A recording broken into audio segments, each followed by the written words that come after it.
Maharashtra news. Nashik महापालिकेत भाजप शिवसेनेची सत्ता कायम। नाशिक महापालिकेत भाजप आणि शिवसेना युतीची सत्ता कायम राहिली आहे। महापौरपदी हिमगौरी अडके यांची निवड करण्यात आली असून उपमहापौरपदी विलास शिंदे यांची बिनविरोध निवड झाली आहे। आज जिल्हाधिकारी कार्यालयात पार पडलेल्या विशेष सभेत ही अधिकृत घोषणा करण्यात आली। जिल्हाधिकारी आयुष प्रसाद यांनी महापौर व उपमहापौर निवडीची अधिकृत घोषणा केली। भाजप शिवसेना युतीकडे स्पष्ट बहुमत असल्याने ही निवड प्रक्रिया शांततेत पार पडली।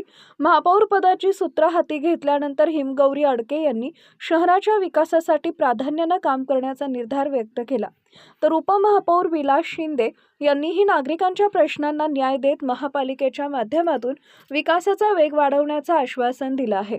नाशिक शहरातील पाणी पुरवठा, रस्ते, स्वच्छता आणि नागरी सुविधा या मुद्द्यांवर नव्या नेतृत्वांकडून ठोस निर्णय अपेक्षित आहे।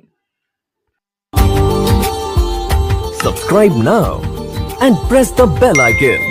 Never miss an update.